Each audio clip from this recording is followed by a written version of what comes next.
And we will send out the recording later this week. Definitely encourage you to stay live because you can ask questions and drop questions in the chat, or we might save some time at the end for Q&A if we have it.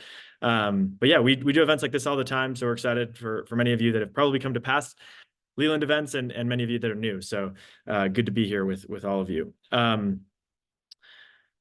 This is how to get into a top 10 MBA program. We're gonna dive in. So as I mentioned, feel free to ask questions in the chat, be respectful and supportive. This kind of goes without saying, but yeah, this is a stressful and exciting and nerve-wracking process that all of us are going through and many of us have been through. So yeah, let's be here for each other, and community can kind of help us through. And then yeah, make sure you do sign up for Leland to get the recording and get invited to other sessions like this. Okay, this is the quick agenda. We'll do kind of a quick overview of Leland and just introductions. And then we're going to jump into kind of a high-level MBA application overview, and most of the time is going to be spent there and in the expert panel. And then we will wrap things up. So that is the plan we have for today. Erica will be dropping helpful links in the chat to sign up, to access these coaches if you want to work with them, and access other resources. So feel free to monitor the chat. All right, so just by way of introduction, my name is John. I'm the CEO of Leland. I founded Leland when I was at Stanford. I applied to school like almost 8 years ago and was admitted to Harvard as well. And I'm very excited to talk about MBAs. Love doing these types of events. And you'll also see Erica and Izzy in the chat. Big shout out to them for organizing and making this event possible. I'm also really excited about our panelists. We have an all-star lineup. So maybe let's let them introduce themselves. Laura, we'll start with you, and then we can go to Matt and then Alice. Take it away. Awesome. Well, thank you, John, and thank you everyone for joining. My name is Laura Nelson. I run an MBA admissions consultancy called Ellie Nelson Consulting, and I've been doing this for 15 years. I started my admissions career with 2 of the big firms before branching out on my own. Little background, as you can see, I'm a Ross MBA. I was on the Ross committee, admissions committee while I was there. And I'm also a member of AGAC, which is an association of graduate admissions consultants. I have relationships with all of the admissions directors at the top programs, and I bring that expertise to my clients.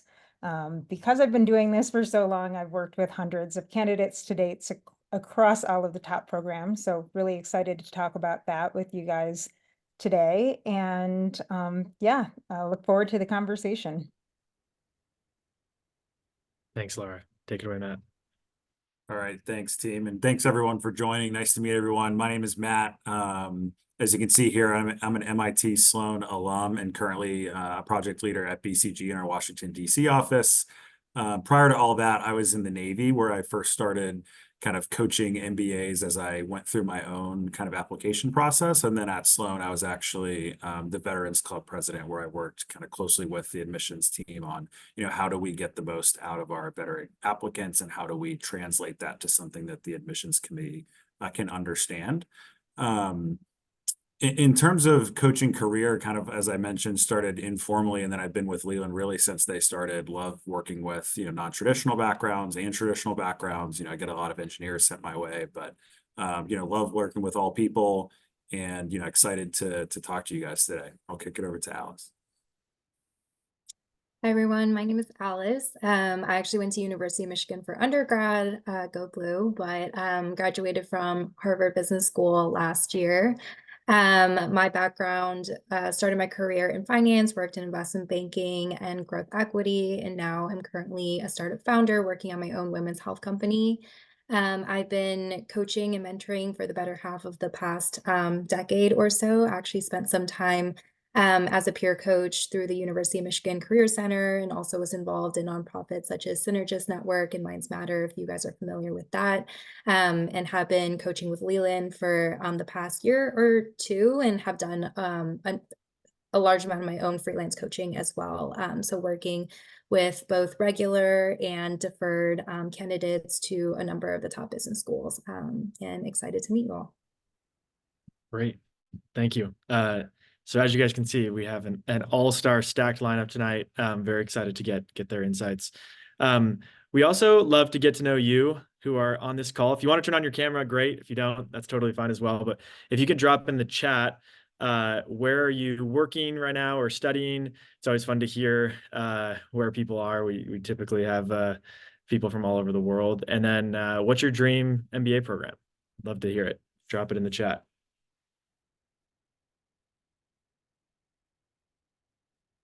Got some BYU down the road. DC area, Wharton. Very nice.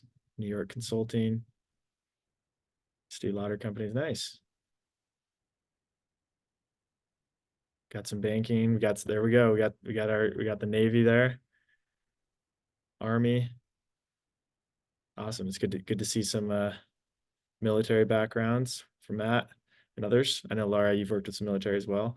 Cool. This is great. All over the place. Amazing. Okay, well, we'll get started. I know we got a lot to talk about tonight. We'll let these kind of trickle through.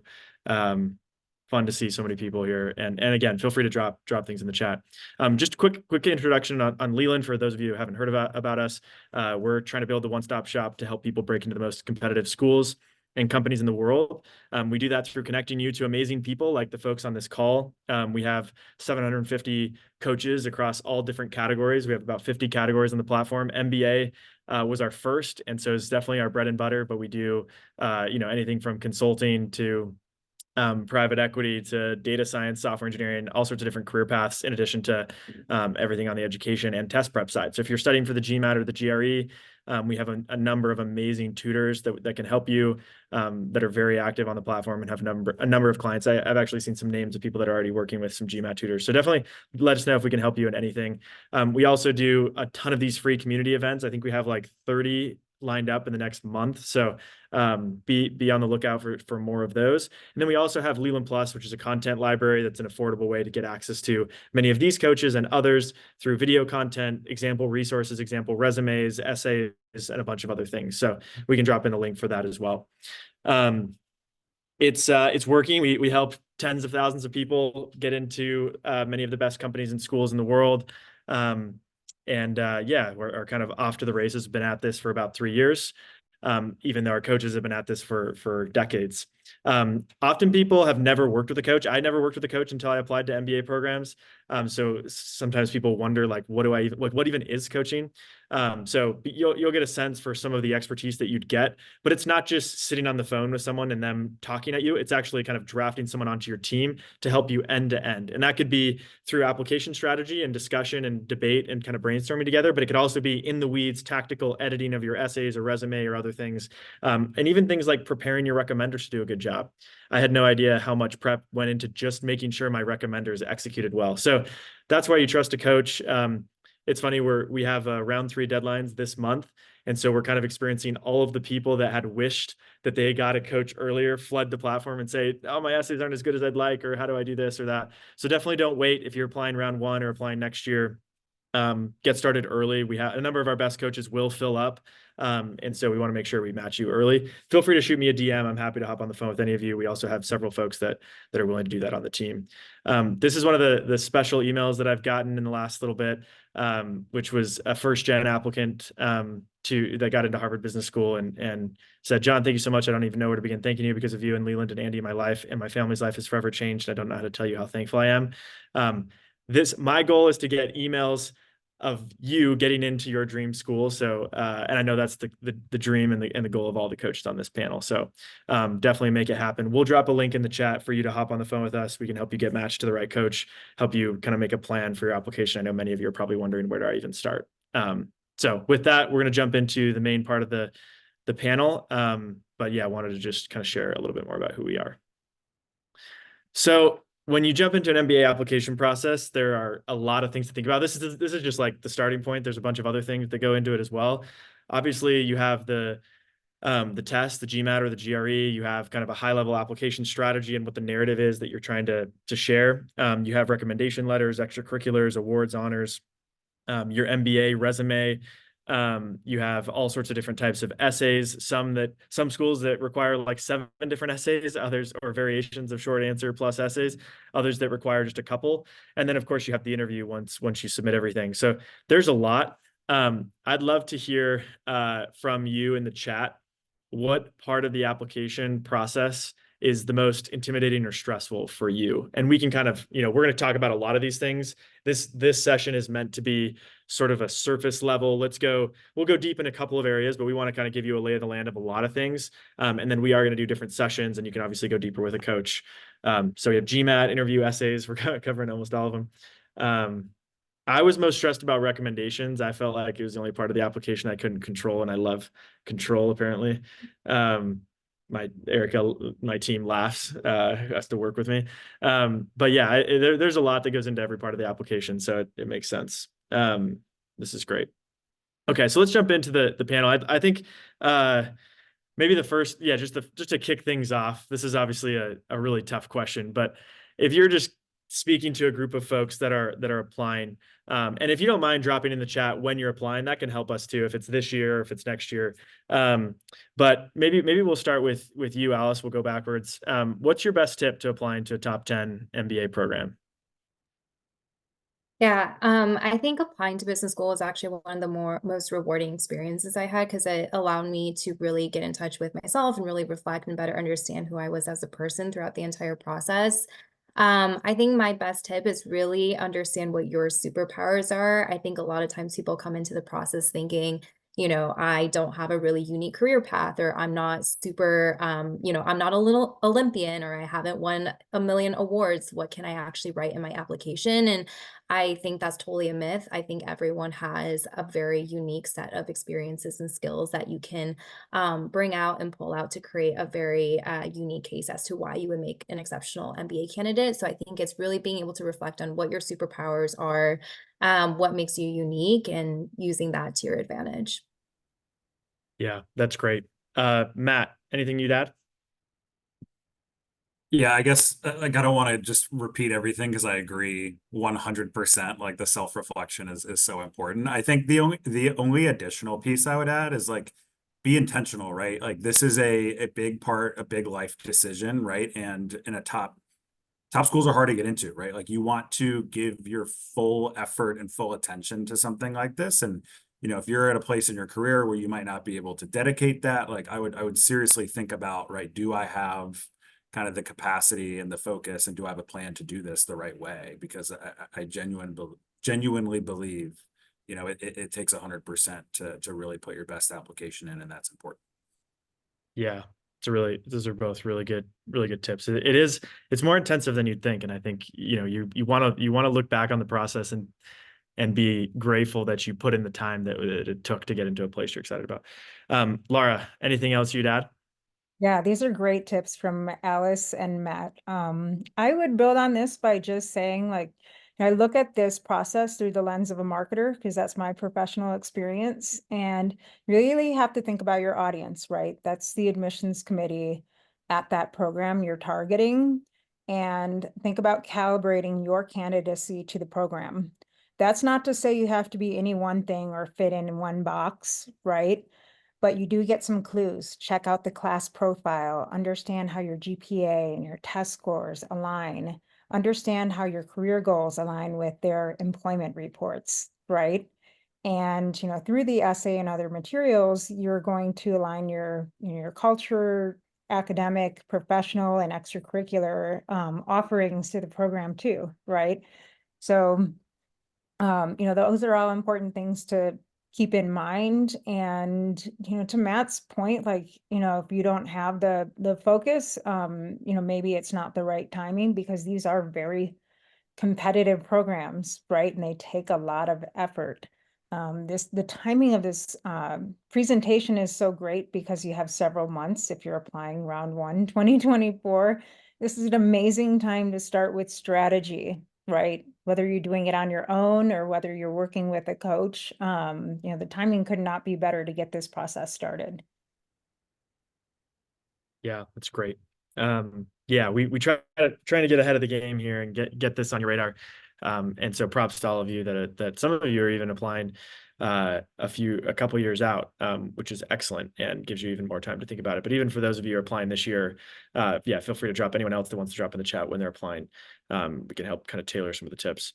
Okay, so let's talk through just a general timeline. I think because we're starting early, if some people start to wonder, like, okay, when should I knock out the test? When should I do certain things?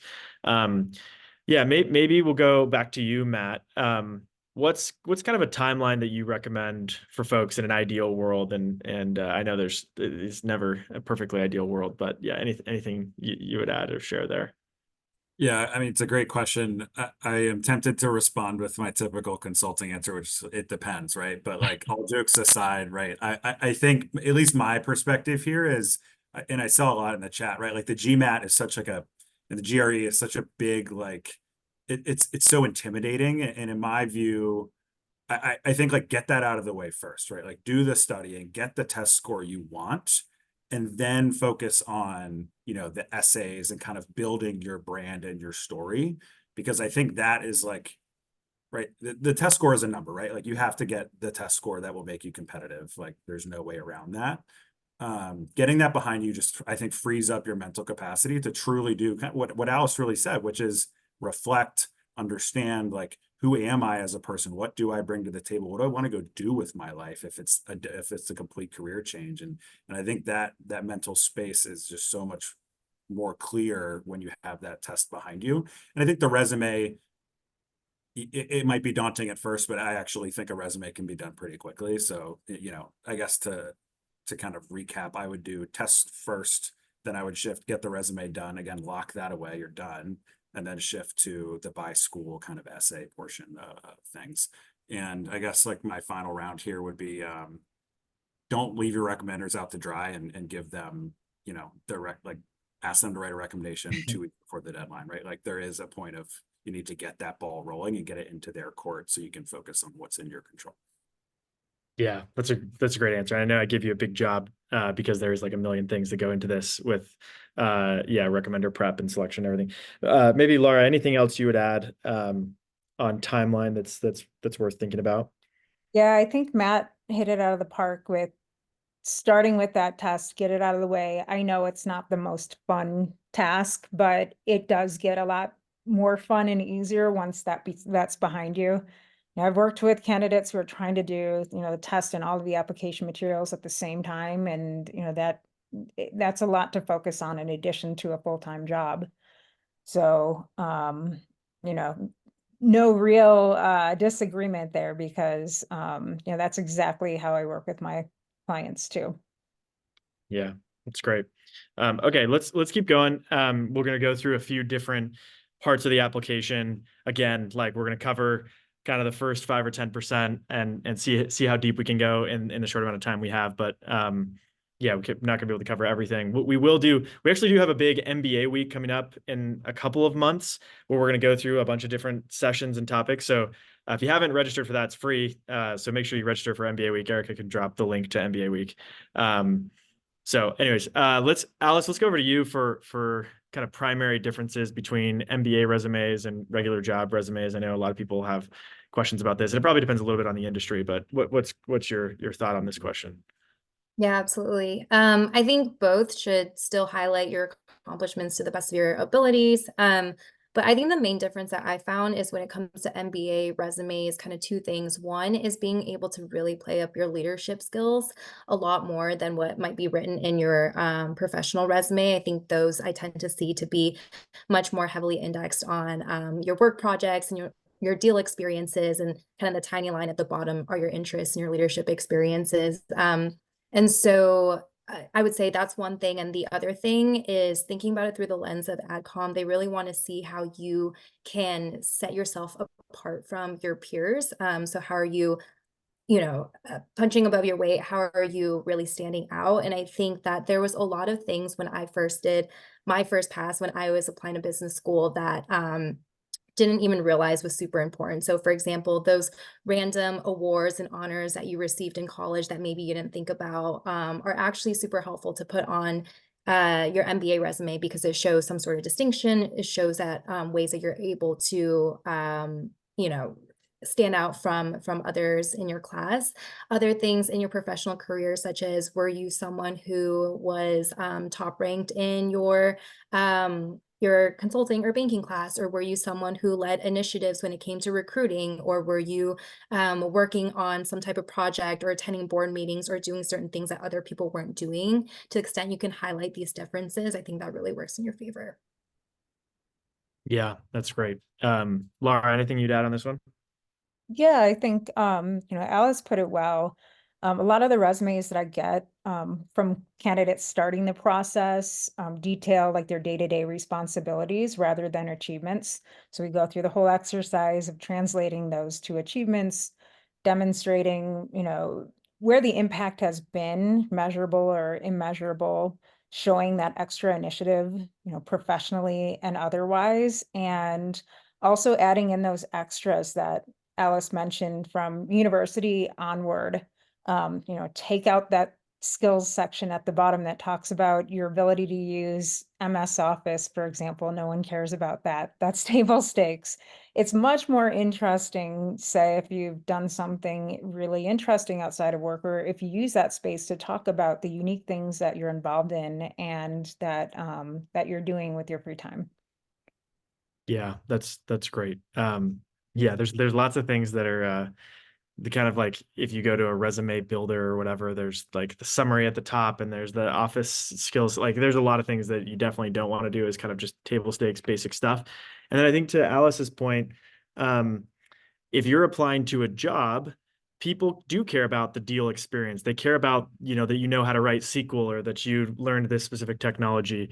But the reality is you're not applying to facilitate an investment banking, like in a merger between two companies. You're applying to a school that cares about you as a leader, as someone that's going to drive impact. And so kind of a helpful lens too is thinking about, why does the CEO of the organization that I'm at, why would they care about this specific thing that I did? They don't care about like my complicated SQL query. They care about the impact that was mentioned by Laura and Alice. That's great.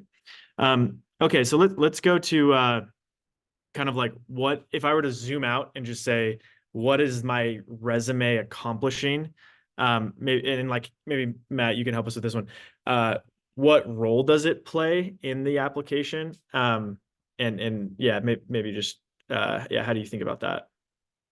Yeah, I mean, in my mind, right, like everyone on this call's like job or role is like highly specialized probably, and like there's a lot of very specific things to it, right? A good resume translates your everyday job into like, what is that, like what is the impact you had at that job and what skills do you have, right? Like, so for example, I see a lot of engineers and a lot of military folks that I work with, right? Like those can be highly complex things. Like the admissions committee doesn't care about like the flux capacitor or like nuclear engineering stuff, right? Like they want to know like, what skills do you have and like what impact did you have on the organization? So I think the resume is an opportunity to I guess like level set your experiences and your impact to make it transparent to the admissions committee of, okay, hey, I might not know what a nuclear submarine officer does. I say that because that's what I was, but I understand that Matt has these skills. Like he's run a team. He has data analysis skills, right? Like that's I think the main part of the resume. And then, I mean, I don't want to repeat the point, but obviously you're a top performer as well. And this person has been, successful and motivated throughout their career is kind of like the obvious point as well. So hopefully that answers the question, John. That's great. Yeah, I do. And I do think that, yeah, both of those points are really important. And there are lots of times where I'll get a resume. I was actually working with a couple of clients this week where, yeah, they talked about what they did, or they talked about this job that they got, but they didn't like communicate the basis of selection or why that thing was so impressive. And you really do need to help them understand, like, this award that you got, that award was only given to 3 people in a group of 30,000, or like you landed this job where they only took 10 people from a group of 6,000 applicants. Like that matters. That helps them understand why this is impressive. Okay, let's shift gears, talk about recommendations. And sort of how those fit into the application. I think we'll go to you, Alice, for this one. Yeah, how do you think about the role that recommendations play in the application, and what to kind of extract from your recommenders in that process that's maybe different from every other part of the application? Yeah, absolutely. I think the recommendations are not only an additional vote of confidence in your character, your candidacy as an MBA applicant, but I think also being able to align sort of the narrative that you're trying to portray about yourself, with these additional voices that can vouch for the same types of strengths and areas of improvement and achievements that you've done. And this might be something we'll go into later too, but I think it's really important to be able to um, prepare your recommenders well for that process too. And I often work with my clients to put together, pretty comprehensive package, kind of detailing, why you're applying to business school, what your background is. And even though your recommender might know you pretty well, or, worked on a deal with you for an extended period of time, they might forget the details. They might not necessarily remember, you contributed in XYZ way. So to the extent that you can remind them, give them examples, talk about other experiences that you've done outside of work that can really help feed into that narrative, helps you control that story as well and be able to align both your application with what other people are saying about you. That's great. Yeah, super well said. Thank you for talking about that. Let's talk about some of the preparation and selection. Maybe Laura, will go to you for this one. Like, what's kind of the basis of selection? We obviously get a lot of questions. Should I just ask the most important person I know? Should I know them very well? Do they have to have a tie to the school? Let's talk about selection, and then also once you've selected, how do you best prepare? Yeah, so a lot of people think that, the person with the biggest title is probably the best person to write the recommendation, and that's not often the case. These programs are looking for detailed and specific insights from people who know you best, and ideally your direct supervisor. But we know that it's not always the case where you can get a recommendation from that person, right? It might jeopardize your employment. It might not be the strongest relationship. We know there's some fuzziness around that. So, we take a case by case evaluation of who in your sphere might be best suited to write a recommendation, whether it's a mentor, or a former supervisor or something like that. I think the important thing is to find someone who really is going to give this process the time and care that it needs. I know many of you get the feedback, hey, just write it, I'll sign off on it, send it in, whatever. Do not write your recommendations. I mean, this is super important, and I know many recommenders ask candidates to do this, but that is my first piece of advice when we talk about selection of recommenders. Yeah, that's really, really good. Yeah, it needs to be a table thumping letter, and it is uncomfortable to try to write that about yourself. And then not to mention the other weird things about the voice that you have in your recommendation should be different than the voice in your essays and other parts of the application. They'll be able to tell. So sometimes it's really, you're in a tough situation and you can navigate those as they come up, and you can't get someone else or whatever. But if, ideally this is someone that cares deeply about you, knows you well, can talk specifically about your work product. If they have a tie to the school or they're important, great, but those things are second. Like, it is worse to have the president of the United States write your recommendation than someone that knows you very well if you don't know the president. Like, that's the underlying piece here. Let's talk about preparation. Maybe we'll go to you, Matt. How do you best prepare? And by the way, we do have recommender prep docs that we can drop in the chat as well. But how do you recommend that people prepare their recommenders? Yeah, I think first having like a structure, like you mentioned, there's plenty of documents out there. I have a standard format I use with my clients on just packaging it all up for recommenders, because it's actually a heavy lift for them, and you want to make their job as easy as possible. I think that's one, but two, in terms of the content, right? Like Laura mentioned, don't write your own. Like, agree, write full stop, do not pass go, do not collect $200. Like, however, if you're like John or myself and like feel like the lack of control is stressful, which it is, like, you can actually have quite a bit of influence over your letter of recommendation, and that I think takes some very specific things. Like, one, what value do you want to draw out from this person? Like, maybe there's a specific story that you felt like you really overperformed on it in your career. Like, or maybe it's, hey, I think I'm going to write my essays about this topic. I really want to highlight my ability to manage upwards, or like whatever it is, right? Like you can say that in these documents you send to your recommender, like, hey, would love, this is the message I'm trying to land. Like, one example that comes to mind is when I did XYZ, like essentially you're helping them craft it without writing it, right? And if they decide to go another direction, that's fine, but I doubt that will happen, right? Like,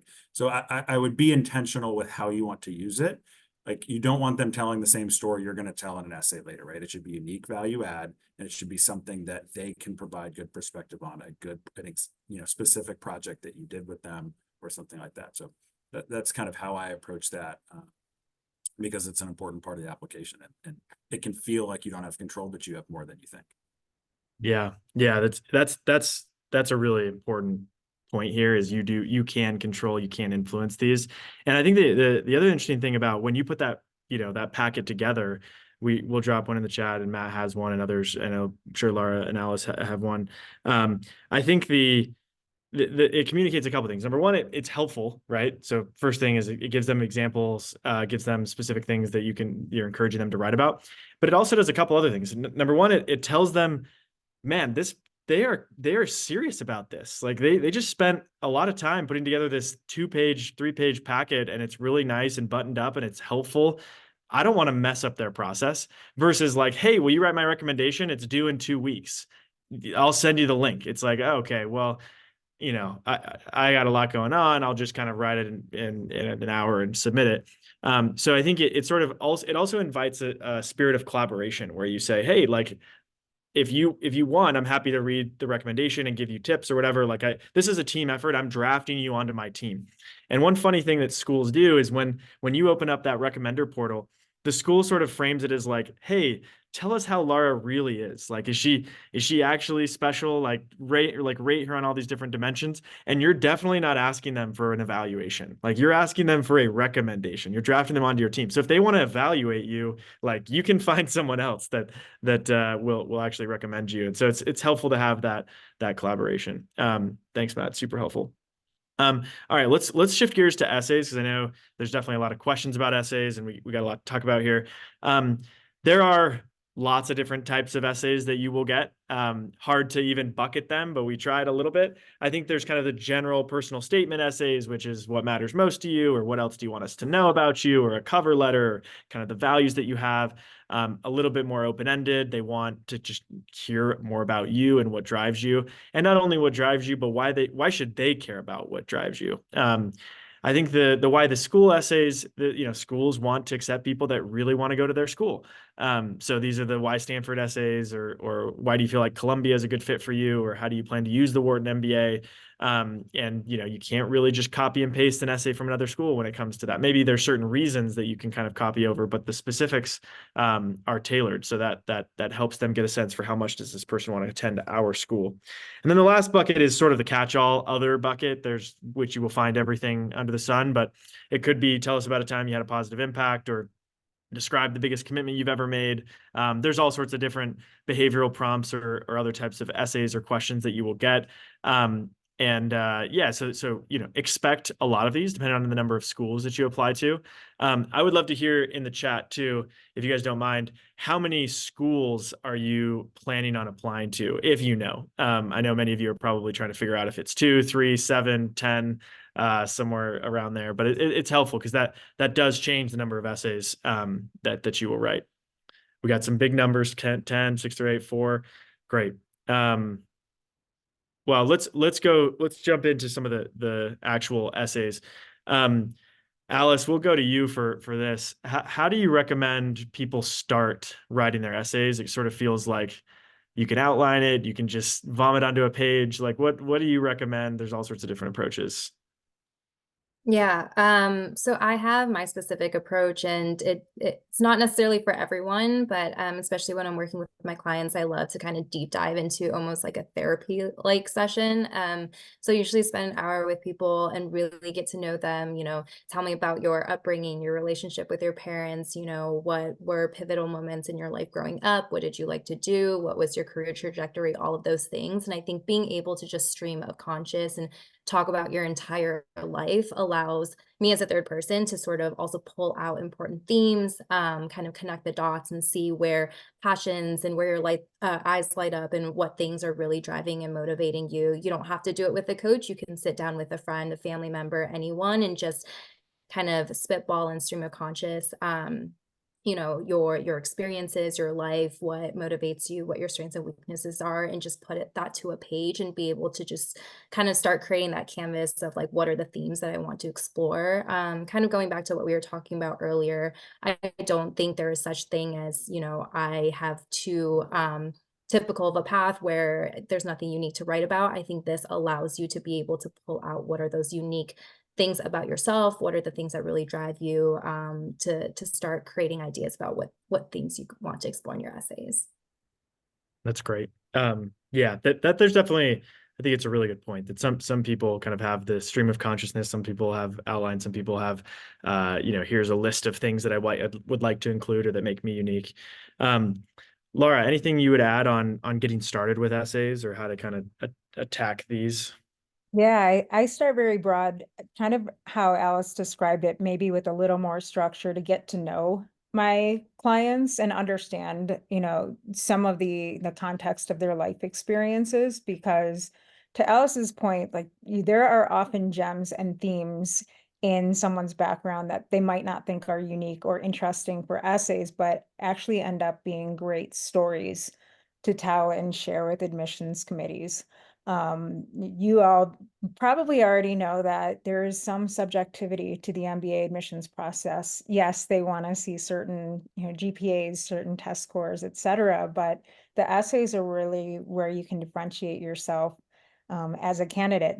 Of course, you saw on the prior slide, there's lots of different types of essays that we have to tackle. Like one of my successful HBS candidates from this last year, when we started working on HBS in March of last year. She applied round one. We worked through that essay for about 6 months. It wasn't the only thing we were doing at that time, but sometimes those larger, more esoteric essays like HBS, like GSB, take that much time to think about, reflect on, to really mold into a successful essay and application. So give yourself some time to reflect on these more complex topics. Yeah, I honestly should try to find my first draft of my essay because it was so bad. It was like, and I showed it to my mom and she was like, this is amazing. Like, no, it's not. It's terrible. It was like a regurgitation of my resume. And eventually, we worked through all the different variations and got to where we wanted to be. But definitely get started early because it does take some time to get that inspiration. Okay, let's talk through some of the specific essays. I think we'll kind of whip through this because we are coming down to our last 20 minutes or so. For the kind of general-ish, personal statement type essays, and Matt, maybe we'll go to you. I know, Sloan obviously has the cover letter and a couple things, and I know you applied and have helped people apply to all the top schools. How do you recommend starting these? Is it like listing accomplishments? Is it like, trying to find a hook? What do you recommend doing in these essays? Yeah, I mean, in my opinion, like I don't think there's anything inherently too different here. Like I'm a big storyteller. I think storytelling is the common theme you'll hear throughout, right? But for the personal statement essays, and I guess this would apply to other essays as well. But like, what stories about your upbringing, about how you tick, like is not in a resume? Are they not going to hear in a recommendation, right? Like for me, it was. My dad was a firefighter in Arlington, Virginia, like 9/11, like he was at the Pentagon. That was like a core memory, like launched me to like join the Navy, right? Like that was a story that like has had a huge impact on my life and like how I tick, right? Like I wanted to tell that story to show a little bit about me and like the person I have become, right? Like that was my choice of like a hook and putting that across. I think the other piece that's important here with personal statement essays is you can't cover it all. So this is more of like a do not, right? Like you can't cover, I was born and I was awesome and I'm still awesome. And like, here's the, 25-year-old journey or 25-year journey of my life. Like you can't do that, right? So you have to be selective on, what stories you're going to tell. It's okay to tell more than one. But it should be kind of like about this personal growth and the AdCom you want the admissions committee to read it and 30 minutes later be like, I can't stop thinking about like what Matt wrote. Like that was really interesting. Like I felt like I got to know him, and like that was just very interesting compared to the other ones I read today, right? So it all goes back to how important that brainstorming session is really like reflecting what are the decisions I've made in my life that have made me who I am today. What are the events in my life that have done that, and being very strategic on, how those play together, and ultimately I think ending with like, why does that leave you here applying to HBS or wherever you're applying? I think it's always good to kind of end and tie a bow on it. So I'll pass it, to someone else who might have another opinion, but that's how I've always approached these. No, it's really good. I think that don't underestimate the last thing that Matt said, which is like, tell them who you are, and also like help them connect the dots on why it matters in the world, why it matters to them, why you're even applying there. I think that can really help to kind of round it out. You'll sometimes see essays that are like, wow, that this person is a really good person, but I don't really know like why them being a good person is going to matter to the world. And so, it's clear that story about, your dad being a firefighter and being at the Pentagon, like it's clear how that impacted you, and how that had a positive impact in the world, and why that's going to, matter moving forward. I think it's a great call out. We're going to keep moving, but I know there is a lot that we could unpack with those. I think, maybe we'll go to you, Alice, and get your thoughts on like kind of the why this school essays. How do you approach, the why Columbia, why Stanford, why Wharton? What's the best approach there? Yeah. I think it's super important to be as you can in terms of what the ethos of that school is, what's different about the personalities, what are they looking for. And I think that's really hard to suss out if you haven't attended those schools. I think that is coaching comes in. But I think even without coaching, there's ways where you can't necessarily capture from an admissions website, but talking to someone, hearing about their data, anyone from Harvard, from Wharton, any of those schools. And so I ended up going to the every school has like an extracurricular clubs like homepage, and you can go in and find the clubs that are part of the school. So as someone with an interest in health plans, or the members or board members of the club, and just like cold emailing, asking them for phone calls, I will say the response rate is not very high, but if you send out, like 20 emails, you'll probably get one or two back. And that was sort of my way of getting my foot through the door to hear a little bit more about what the day-to-day student like this. And so there's people all around you. You can ask, whether it's on Leland or just on LinkedIn or through these websites. And so I would encourage you to try and get to know the school as best as possible by talking to people. Yeah, that's great. I think, yeah, they know why they're special. And so you kind of have to connect to them, like your unique perspective on why, you could really make the most out of it, and also contribute to it, not just be kind of a resource sucker, but also, contribute to the amazing resources they have.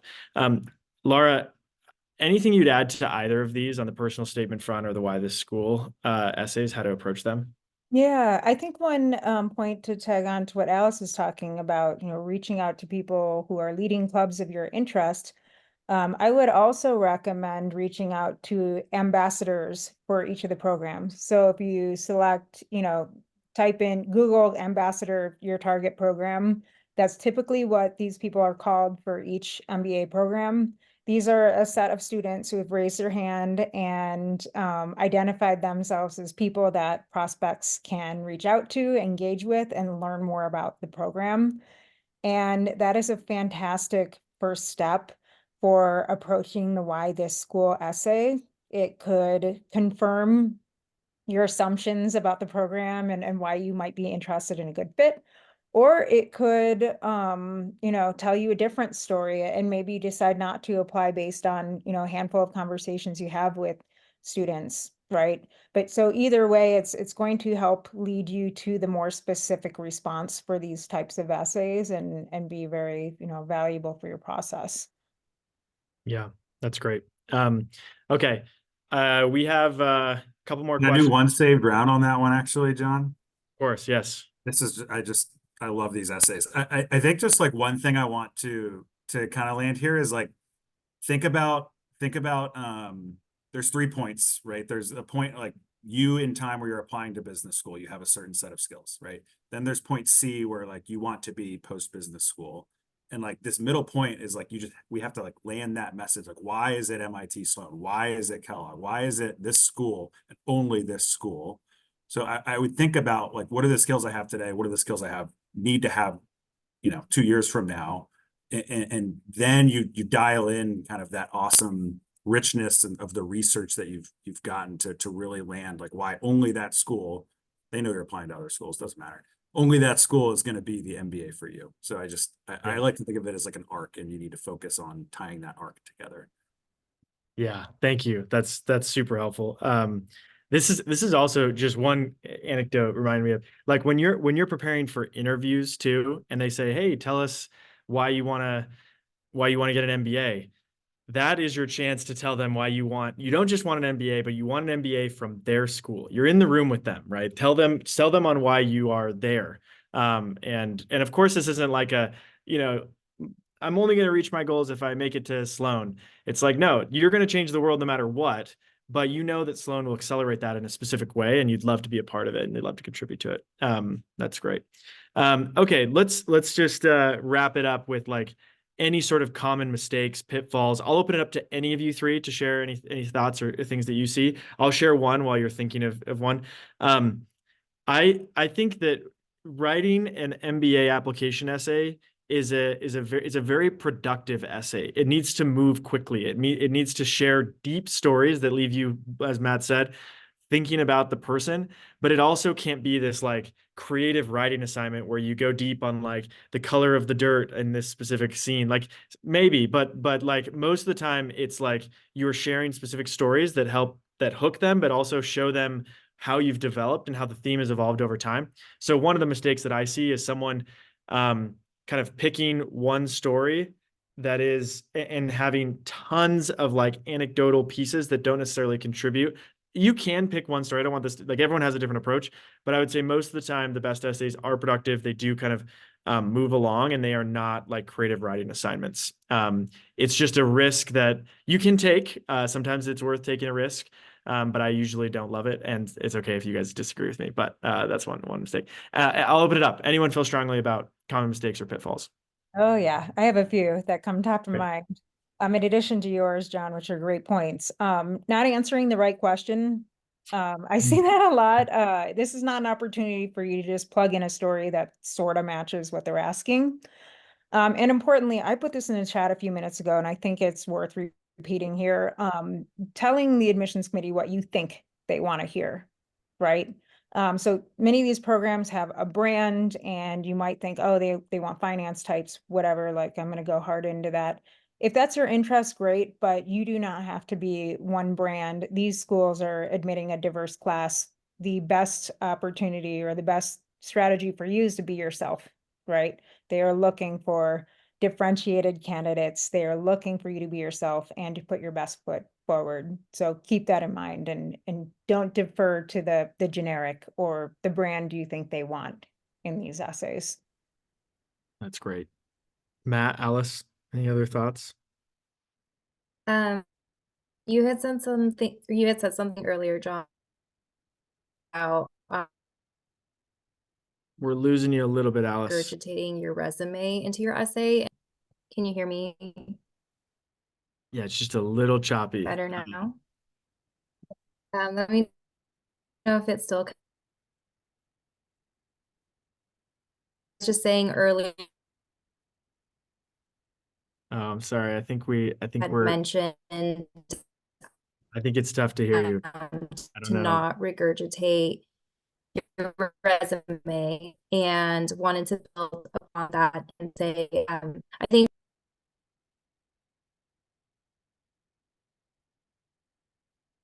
I think we got a general gist of it, which is don't regurgitate your resume. I'm sorry we didn't get to hear what you were going to build on.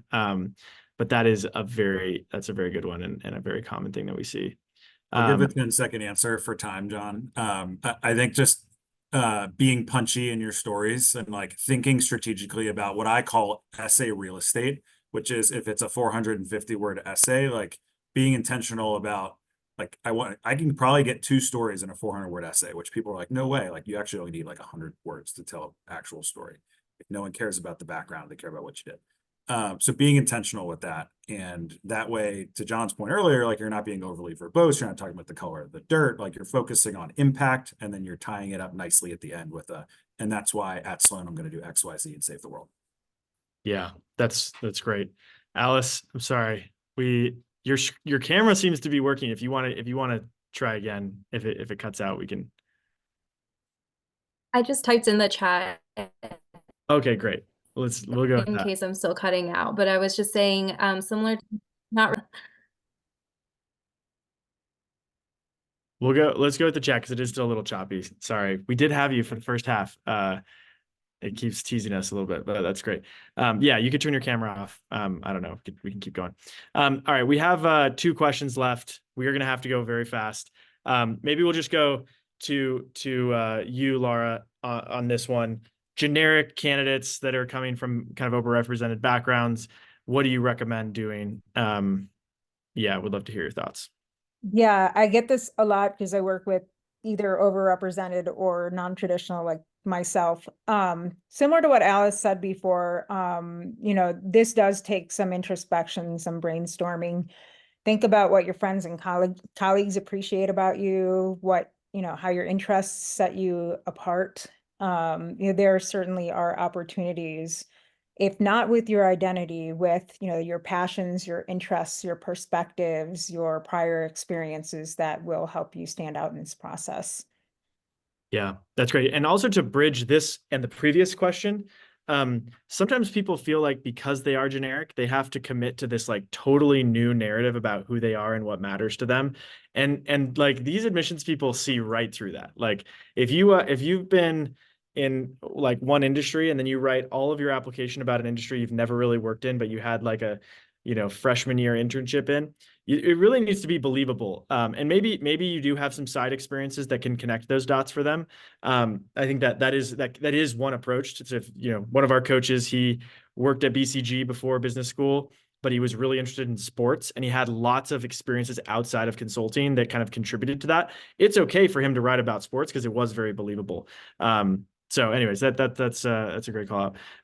Okay, we're gonna go to the last question here. We'll go, Alice, we're gonna see if we can get you without your video. And then we'll go Matt and then Laura to bring us home.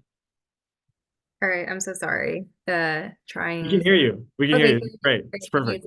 My final tip is that authenticity just goes a long way. I really loved everything you just said, John. And just to give you guys like some context, my essay was about experiencing a chronic illness, my love for photography and wanting to start a company. And those things don't seem the most novel ideas, and they also don't seem to tie together. But I think being able to tie that with my experiences and show how all of those things make me who I am was sort of what I think brought my lens of authenticity. So just don't be afraid to lean into the things that make you who you are.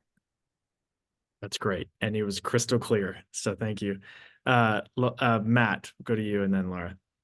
Yeah, I mean, it's a similar thought, right? Like each of you is unique. Each of you was created, differently than the next person. Like you all add very specific value to this world, and you should be confident in that. And I think early on in the admissions process, I would take risks. I would put something on paper that you think might be out there, like something you've never shared before, right? Like now's the time to do that thinking and see if it works. Like I've found clients are extremely successful.